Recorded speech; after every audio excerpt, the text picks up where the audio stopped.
Hey guys, welcome to my channel. Welcome back to all my subscribers. If you like talking movie adaptations of books and what's different and the same, as well as video games or adaptations vice versa, that's what I do.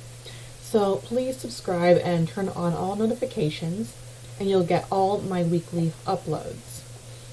And this week I have a sci-fi horror classic for you. It is Mary Shelley's Frankenstein. Mary Shelley was very much ahead of her time with this story idea, but forget every cliche we've all been spoon-fed, featuring the mad scientist with the God complex, his groveling assistant, Igor isn't even in this, and the stiff, non-verbal reanimated corpses from all the movies and the first season of Penny Dreadful. Frankenstein is a much more emotional story about a medical student who just couldn't let go. Hence his attempt to refurbish a person with his experimental creature and the disaster that follows.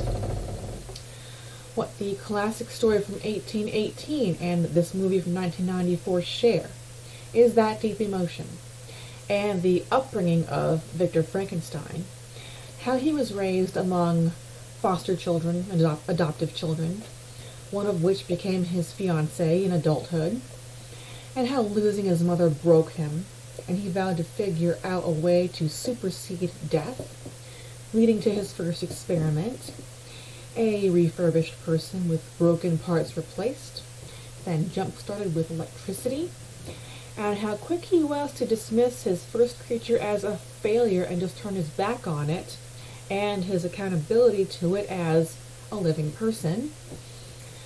The movie does well to switch points of view as the book does.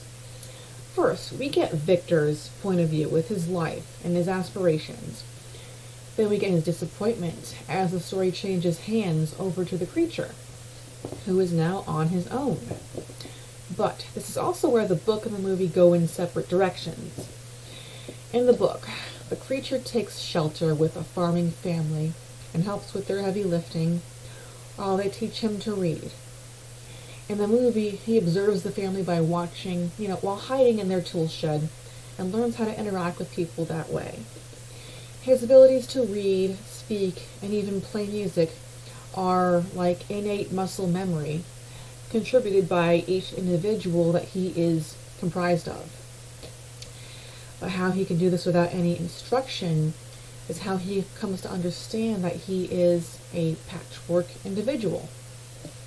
Also, only in the book, his attempt to talk to a child makes that kid freak out, and he kills the kid by accident. And that's how he comes to the conclusion that if everyone thinks he's a monster, he might as well act like one. He kills and takes revenge on the maker who left him hanging while he's at it, starting with killing his kid brother, Victor's kid brother William, and framing Justine for it. When the creature finally catches up with Victor, we do get some reconnection between book and movie when the creature makes his request that will settle him down, make him a companion. And it's in this part of the book that I recognize a line. Now, do we have any X-Filers here besides me? From the book and the episode named Postmodern Prometheus, behold, at length I wandered towards these mountains, and have ranged through their immense recesses, consumed by a burning passion which you alone can gratify. We may not part until you have promised to comply with my requisition. I am alone and miserable. Man will not associate with me, but one as deformed and horrible as myself would not deny herself to me. My companion must be of the same species, and have the same defects. This being you must create. In the book, Victor starts to create this patchwork lady, but stops when thinking things through and realizing that the reasons not to create this bride outnumber the reasons to continue creating her. So, in his anger, the creature kills Elizabeth. In the movie, Victor agrees to create this woman, but he doesn't.